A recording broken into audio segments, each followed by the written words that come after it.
रुको। Hello hello. बोल भगवान परशुराम की, बोल भगवान परशुराम की जय। जय भवानी, जय महाराणा। आज हम सब मंच पर आसीन मेरे अभिभावक और सामने बैठे मेरे समाज बंधुओं, एक पीड़ा व्यक्त करने के लिए मैं आपके पास 400 किलोमीटर दूर से आया हूं। और वो पीड़ा आप भी भली भांति जानते हैं।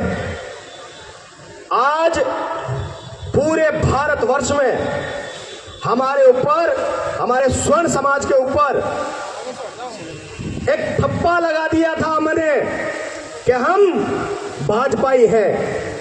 हमें दूसरी दलों के लोग, दूसरे दलों के लोग भाजपाई कहकर बुलाते हैं, हमारे ऊपर आरोप प्रत्यारोप करते हैं और ये सत्य भी है। हमने 2 सीटों से इनको 400 सीटों तक पहुंचाने का कार्य किया है। किंतु विडंबना देखिए, जिस व्यक्ति पे, जिस पार्टी पे, जिस संगठन पे हमने आंख बंद करके भरोसा किया और अपने आप को अंधभक्त कहलाना पसंद किया, आज उसी व्यक्ति ने, उसी संगठन ने, उसी दल ने हमारे पीठ में छुरे रोपने का कार्य किया। 2014 में जब भाजपा की तरफ से प्रधानमंत्री नरेंद्र मोदी जी का नाम प्रधानमंत्री पद के लिए दिया गया, तब हमें सबसे ज्यादा भयभीत किया गया कि अगर यह व्यक्ति नहीं जीता तो भारत में मुस्लिम का राज हो जाएगा और 2047 तक भारत इस्लामिक राष्ट्र बन जाएगा। मेरे भाइयों, इस भारत भूमि पर जहां बनिया निवास करता है, जहां क्षत्रिय निवास करता है और जहां ब्राह्मण निवास करता है, वहां 700 साल मुगलों का राज होने के बाद भी भारत इस्लामिक राष्ट्र नहीं बन पाया। फिर हमारे मन में यह भ्रम किसने डाल दिया? हमें भयभीत करने का यह प्रश्न किसने डाल दिया? और हम क्यों भयभीत हो रहे हैं? अभी हम लोग यहां बैठे थे,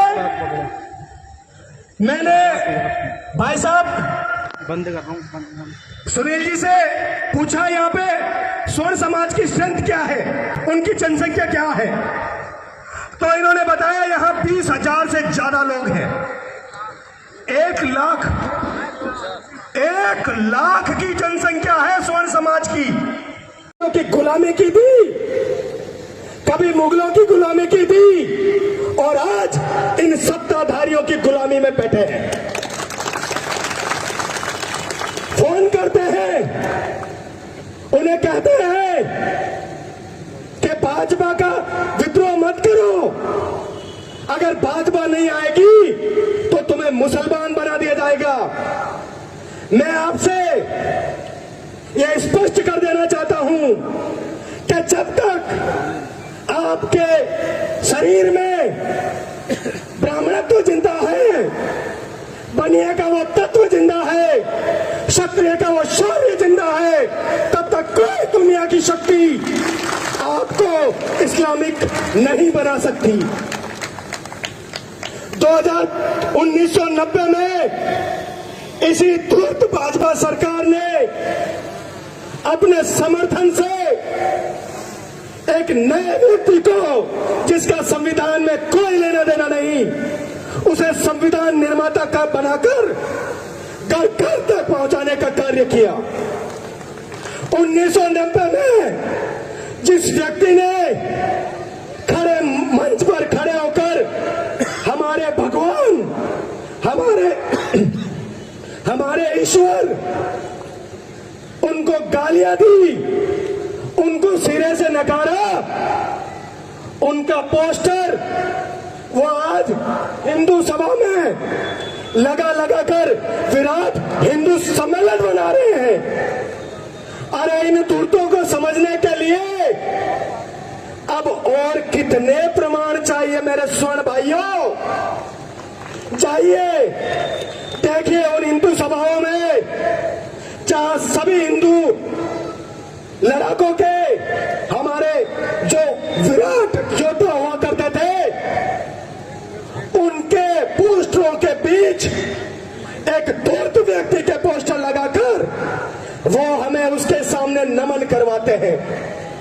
मैं इस मंच से यह स्पष्ट कर देना चाहता हूं कि संविधान का निर्माण संविधान सभा ने किया था, 299 लोगों ने किया था।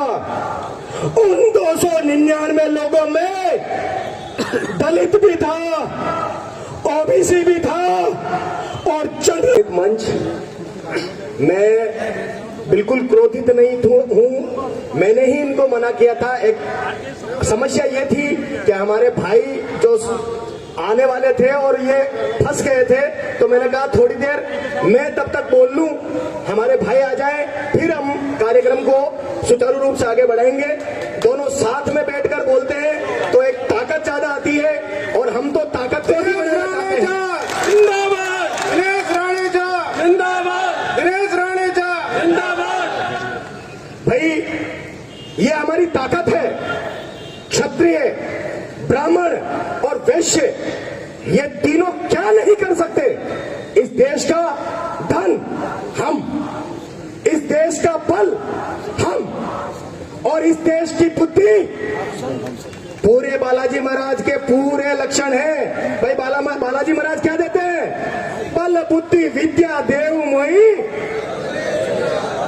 जब तीनों शक्ति साथ में है फिर काहे का कलेश, फिर काहेगा क्लेश? तो आज जरूरत है इस त्रिमूर्ति की, इस त्रिशक्ति को साथ में आने की। भाई दुनिया में देव भी तीन ही तो है, ब्रह्मा विष्णु महेश। हम तीनों ही तो त्रिदेव हैं। जिन जिन लोगों को यह भ्रम है कि हमें मूर्ख बनाकर वो हमारे भारत भूमि को, हमारे भारत की समृद्धि का खा लेंगे, उनका भ्रम मिटाने का समय पुणे आ चुका है। 1947 के बाद पहली बार स्वर्ण समाज में यह क्रांति देखने को मिल रही है। वो स्वर्ण समाज ही था जिसने इस देश की स्वतंत्रता के लिए आंदोलन पे आंदोलन खड़े किए।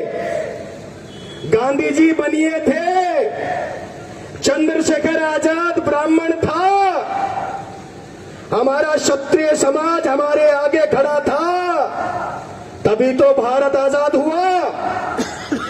लेकिन आजाद होने के बाद स्वर्ण समाज क्या थोड़ा दयालु है, हमारे अंदर दया कूट कूट कर भरी हुई है और हम थोड़े स्वावलंबी हैं। हमने सरकारों से पिछले 75 सालों में कुछ मांगा नहीं है। हम कटोरा लेकर भीख की लाइन में नहीं खड़े रहते हैं। लेकिन हमारे ऊपर अगर कोई प्रहार करेगा तो क्या हम चूड़ियां पहनकर घर में बैठेंगे?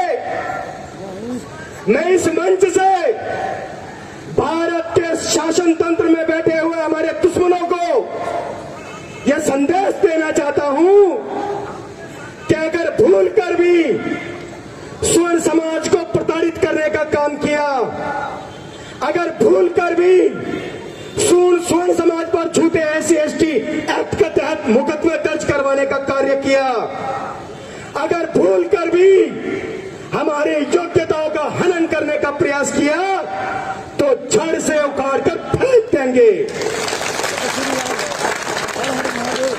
हमने तुम्हें बनाया है, अहंकार में आओगे तो पैरों तले रोंदे जाओगे।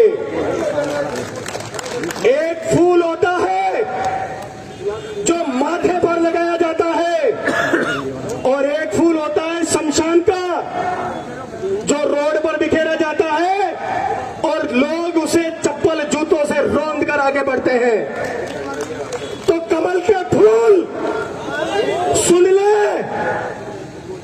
ले कमल के फूल, और उसकी रक्षा करने वाला हमारा अपना ही समाज, हमारे अपने ही समाज के वो लोग जो हमें अपने आप के लिए बोलने से रोकते हैं, वो हमारे कतई नहीं है, वो हमारे दुश्मन है, वो स्वार्थी है, वो स्वयं अपनी अर्थी तो उठाएंगे, साथ ही साथ पूरे समाज की अर्थी भी उठा देंगे। अतः उन लोगों को पहचानने की आवश्यकता है। प्रिय मोदी को हमने बहुत ऊपर चढ़ाया, भाजपा को आज राष्ट्रव्यापी पार्टी बनाया, विश्व की सबसे बड़ी पार्टी कहा जाता है। इन लोगों ने क्या किया? इन लोगों ने 2014 में चुनाव जीतने के बाद 2015 में सबसे पहले 22 कानून होते थे, उन्हें बढ़ाकर 47 कानून कर दिया, और उसका भी घमंड करते हैं ये लोग। मोदी जी कहते हैं कि ये शोषितों वंचितों की पार्टी है, तो उसमें हमारा स्थान कहां है? क्या वो स्वर्णों की पार्टी नहीं है? और नहीं है तो हम वोट क्यों दें? क्यों दें उन्हें वोट? हम उन्हें वोट देंगे जो स्वर्णों की बात करेंगे। ये जो आक्रोश है भाइयों, इसे खत्म मत होने देना। मोदी जी ने 2015 में 22 कानून को 47 कानून किए। उसके बाद जैसे ही SC/ST एक्ट के मुकदमे पड़ने लगे तो हमारी न्यायपालिका ने चिंता व्यक्त की, और चिंता व्यक्त करते हुए एक छोटी सी टिप्पणी की कि कम से कम इन विचारों को पहले गिरफ्तारी तो ना करे, लेकिन उस क्रूर दयानंद के मन में कुटलाई भरी थी, कुटलाई। उसने 2018 में अध्यादेश लाकर सुप्रीम कोर्ट के उस अध्यादेश को ही पलट दिया। दूसरी बार गद्दारी की, हमने फिर भी कम खाया, क्योंकि लड़ाई हमारी थी, हम तो लड़ भी लेंगे। लेकिन अब 2025 में उसने हमारी बच्चों की तरफ आग उठाई है। क्या हम अपने बच्चों को मरने देंगे? हमारे नौजवान बच्चे जो योग्य हैं वो स्कूलों में जाएंगे, हमारे घर की बच्चियां कॉलेजों में जाएगी, उन्हें फंसाने का कार्य इस एक्ट के द्वारा किया जाएगा, इस रेगुलेशन के द्वारा किया जाएगा, और ये स्वर्ण समाज कतई बर्दाश्त नहीं करेगा। इसी मंशा के साथ पूरे स्वर्ण समाज के विश्वास को अपने दिल में बसाकर स्वर्ण समाज समन्वय समिति ने 8 मार्च 2026 को दिल्ली के रामलीला मैदान में एक महा आंदोलन की घोषणा की है। आप सबसे निवेदन रहेगा, यह कोई संगठन नहीं है, यह कोई दल नहीं है, यह कोई पार्टी नहीं है, यह आपके और मेरे मन के भीतर उठा हुआ वो दर्द है जो पिछले 75 सालों से स्वर्ण समाज झेल रहा है। अतः संकल्प ले, भारी संख्या में 8 मार्च को दिल्ली के रामलीला मैदान में कूच की जाएगी। हम मारवाड़ी हैं, मारवाड़ी। हम या तो खा के मरते हैं या उठा के मरते हैं। और हमने हमारे महाराज आनंद स्वरूप जी को यह वचन दिया है कि राजस्थान से कम 500 बसें दिल्ली के रामलीला मैदान में दिखेगी।